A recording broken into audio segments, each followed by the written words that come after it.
ಇಂದೇ ಡೌನ್ಲೋಡ್ ಮಾಡಿ ಮತ್ತು ನಿಮ್ಮ ನೆಚ್ಚಿನ ಶೋಗಳನ್ನ ಆನಂದಿಸಿ. ನಾವಷ್ಟು ದೊಡ್ಡವರೇನಲ್ಲ, ನಿಮ್ಮೊಳಗಡೆ ನಾವು ಒಬ್ರು ಅಷ್ಟೇನೆ. ಮೊದಲು ಹೇಗಿತ್ತೋ ಇನ್ನು ಮುಂದೇನೋ ಎಲ್ಲಾನು ಹಾಗೆ ಇರುತ್ತೆ. ನಮಗೆ ಇಲ್ಲಿರೋದಕ್ಕೆ ಇಷ್ಟ ಹಾಗಾಗಿದ್ದೀವಿ. ಇದರಲ್ಲಿ ಹೆಚ್ಚುಗಾರಿಕೆ ಏನೂ ಇಲ್ಲ. 4 ದಿನ ಜೀವನ, ಈ ಹೋರಾಟ ಹಾರಾಟ ಎಲ್ಲ ಯಾಕೆ ಅಂತ ಅಲ್ವಾ?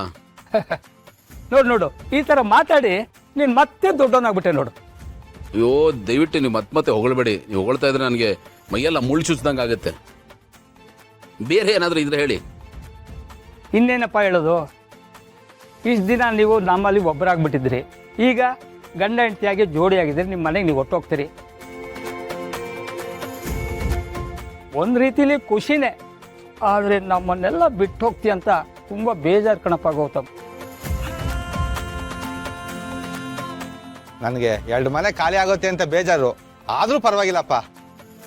ನೀವಿಬ್ರು ಒಂದಾದ್ರಲ್ಲ, ನೀವು ನಗ್ನಗ್ತಾ ಇದ್ರೆ ನಂಗೆ ಅಷ್ಟೇ ಸಾಕು. ನಿಮ್ಗೆ ಯಾರು ಹೇಳಿದ್ದು ನಾವು ಮನೆ ಖಾಲಿ ಮಾಡ್ತಾ ಇದ್ದೀವಿ ಅಂತ? ಏನೇ ಆದರೂ ಈ ಜಾಗ ಬಿಟ್ಟು ನಾವು ಹೋಗಲ್ಲ, 2 ಮನೇಲಿರ್ತೀವಿ. ನೀವು ತಲೆ ಕೆಡಿಸ್ಕೋಬೇಡಿ. 2 ಮನೆಲ್ಲ ಅದಂಗೆ? ನೀವು ಒಂದಾಗಾಯ್ತಲ್ಲ. ಒಂದು ಮನೆಯಲ್ಲಿ ಮಲ್ಲಿ ಇರ್ತಾಳೆ, ಅವಳಿಗೂ ಪ್ರೈವೇಸಿ ಇರುತ್ತೆ, ಇಂಡಿಪೆಂಡೆಂಟ್ ಆಗಿದ್ದಾಗೂ ಆಗುತ್ತೆ, ಓದ್ಕೊಂಡಾಗೂ ಆಗುತ್ತೆ. ಇನ್ನೊಂದು ಮನೆಯಲ್ಲಿ ನಾನು ನನ್ನ ಮಕ್ಕಳು ಭೂಮಿಕಾ ಇರ್ತೀವಿ. ನೀವು ಸುಮ್ಮನೆ ಇಲ್ದೇ ಇರೋದನ್ನೆಲ್ಲ ಯೋಚನೆ ಮಾಡಿ BP ರೈಸ್ ಮಾಡ್ಕೋಬೇಡಿ. ತಿನ್ನಿ ಮೊದಲು. ಹಬ್ಬ, ಈಗ ನಂಗೆ ಸಮಾಧಾನ ಆಯ್ತು. ಮತ್ತೆ ಬಾಡಿಗೆ ನೆಲ್ಲಪ್ಪ ಹುಡ್ಕೋದು ಅಂತ ನಂಗೆ ಟೆನ್ಷನ್ ಆಗ್ಬಿಟ್ಟಿತ್ತು. ಈಗ ಎಲ್ಲ ಸರಿ ಆಯ್ತು. ತಿನ್ನಿ ತಿನ್ನಿ, ಎಲ್ಲ ಐಸ್ ಕ್ರೀಮ್ ತಿನ್ನಿ.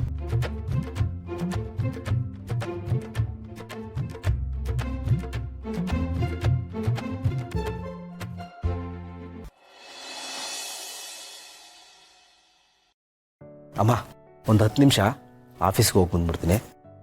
ಏನೋ ಜೀವ, ಇಷ್ಟೊತ್ತು ಫೋನ್ ಅಂತ ಹೊರಗಡೆ ಇದ್ದೆ, ಈಗ ನೋಡಿದ್ರೆ ಆಫೀಸ್ ಅಂತ್ಯ. ಈ ಅವತಾರದಲ್ಲಿ ಯಾರಾದ್ರೂ ಆಫೀಸ್ಗೆ ಹೋಗ್ತಾರೇನೋ?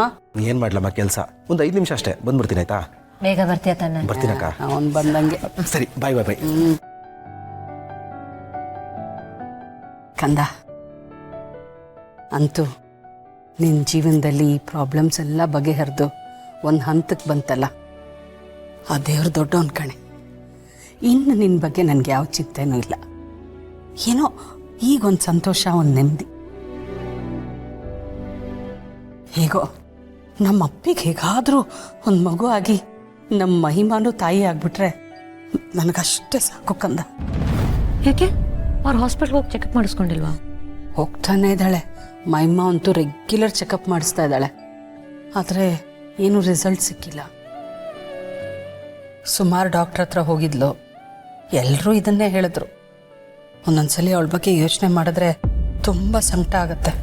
ಅವಳಿಗೂ ಇದ್ರ ಬಗ್ಗೆ ತುಂಬ ನೋವಿದೆ, ಆದರೆ ನಮ್ಗಳ ಹತ್ರ ತೋರಿಸ್ಕೊಳ್ಳಲ್ಲ ಅಷ್ಟೆ. ಏನು ಮಾಡಬೇಕು ಅಂತಾನೆ ಗೊತ್ತಾಗ್ತಾ ಇಲ್ಲ. ಇನ್ನು ಅಪ್ಪಿ ವಿಷಯಕ್ಕೆ ಬಂದರೆ ಅವಳದೇ ಬೇರೆ ಕತೆ. ಡಾಕ್ಟರ್ಸ್ ಅವಳಿಗೆ ಮಕ್ಕಳೇ ಆಗಲ್ಲ ಅಂತ ಹೇಳ್ಬಿಟ್ಟಿದ್ದಾರೆ.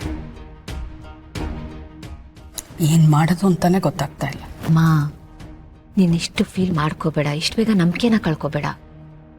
ಏನು ಮಾಡೋದು ಕಂದ, ಎಲ್ಲರೂ ಅದನ್ನೇ ಹೇಳ್ತಾ ಇದ್ದಾರಲ್ಲ. ಅಮ್ಮ, ನನ್ನ ಕೇಸಲ್ಲಿ ಏನಾಯಿತು ಅಂತ ಮರ್ತೋಯ್ತಾ ನಿನಗೆ?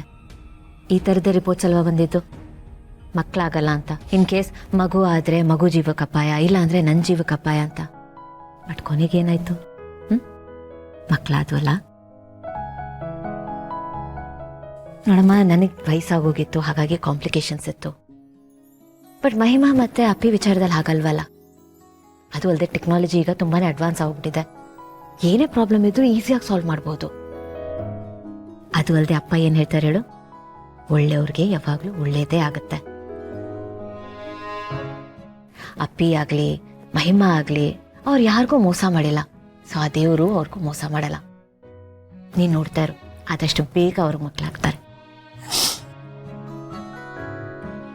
ಮಂದಾಕಿನಿ, ನಮ್ಮ ಭೂಮಿಕಾ ಹೇಳ್ತಿರೋದು 100ಕ್ಕೆ 100ರಷ್ಟು ನಿಜ. ಆ ದೇವರು ಒಳ್ಳೆಯವ್ರ ಕೈನ ಯಾವತ್ತೂ ಬಿಟ್ಟಿಲ್ಲ, ಬಿಡೋದು ಇಲ್ಲ. ಅದಕ್ಕೆ ಉದಾಹರಣೆ ಅಂದರೆ ನಮ್ಮ ಕಣ್ಣು ಮುಂದೆನೆ ನಮ್ಮ ಮಗ ಸೊಸೆಬ್ರು ಒಂದಾಗಿರೋದು, ಅವ್ರ ಜೀವನ ಸರಿ ಹೋಗಿರೋದು ಅಲ್ವಾ? ಹೌದು ಭಾಗ್ಯಕ್ಕ, ನಿನ್ನ ಹತ್ರ ಮಾತಾಡಿ ಸಿಕ್ಕೋ ನೆಮ್ಮದಿ ಯಾವತ್ತೂ ನನಗೆ ಸಿಕ್ಕಲ್ಲ. ಇದನ್ನೆಲ್ಲ ತುಂಬ ಮಿಸ್ ಮಾಡ್ಕೊಂಡೆ.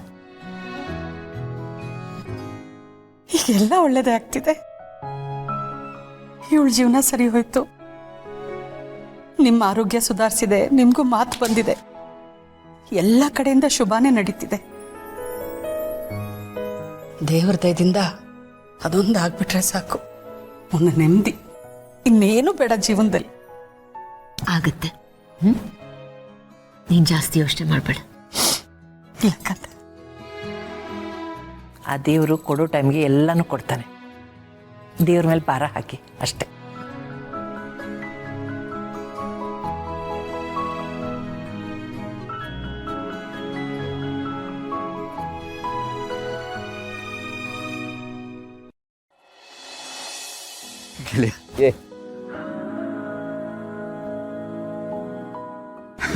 ಇಷ್ಟೊಂದು ಫೀಲ್ ಮಾಡ್ಕೋತಾ ಇದೆಯಾ? ಫೀಲ್ ಆಗದೆ ಇರುತ್ತಾನಲ್ಲೇ. ಆಮೇಲೆ ಇದು ಕಣ್ಣೀರಲ್ಲ, ಆನಂದ ಬಾಷ್ಪ. ನನ್ನ ಗೆಳೆಯನ ಜೀವನ ಚೆನ್ನಾಗಾಯ್ತಲ್ಲ, ಅದಕ್ಕೆ ಬರ್ತಿರೋ ಆನಂದ ಬಾಷ್ಪ ಇದು. ಹೇ, ಯಾವ ರಾಮಾಯಣಕ್ಕೂ ಕಮ್ಮಿ ಇಲ್ಲ ಕಣೋ ನಿನ್ ಕತೆ. ಅದು 14 ವರ್ಷದ ವನವಾಸ ಆದ್ರೆ ನಿಂದು 6 ವರ್ಷದ ವನವಾಸ. ಹೆಂಗೋ ಎಲ್ಲ ಮುಗಿದು ಸರಿ ಹೋಯ್ತಲ್ಲ, ಅದೇ ಖುಷಿ. ಗೆಳೆಯ, ದೇವರೊಬ್ಬ ಇದ್ದಾನೆ, ಅವ್ನು ಕೂತ್ಕೊಂಡು ಎಲ್ಲ ನೋಡ್ತಾ ಇರ್ತಾನೆ, ಒಳ್ಳೆಯವ್ರಿಗೆ ಒಳ್ಳೇದನ್ನೇ ಮಾಡ್ತಾನೆ ಅನ್ನೋ ನಂಬಿಕೆ ಇದೆಯಲ್ಲ, ಆ ನಂಬಿಕೆ ಮೇಲೆ ನಂಬಿಕೆ ಹೋಗ್ಬಿಟ್ಟಿತ್ತು ನನಗೆ. ಏನೇನು ಹೇಳ್ಬೇಡ ಕಣ.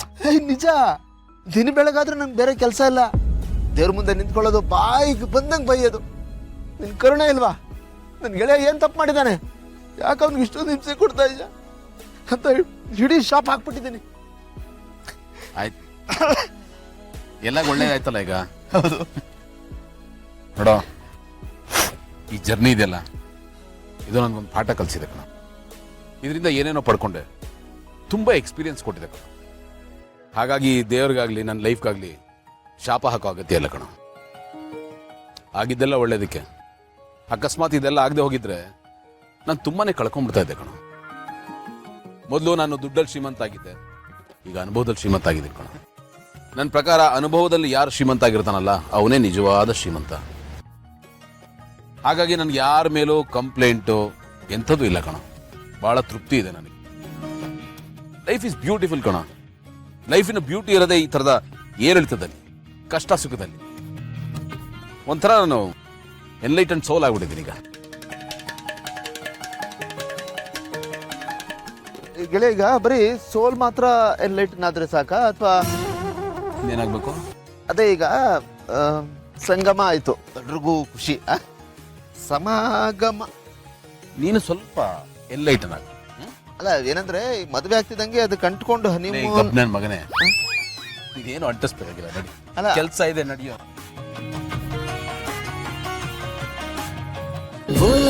ಅಮೃತಧಾರೆ, ನನ್ನ ಅಮೃತಧಾರೆ.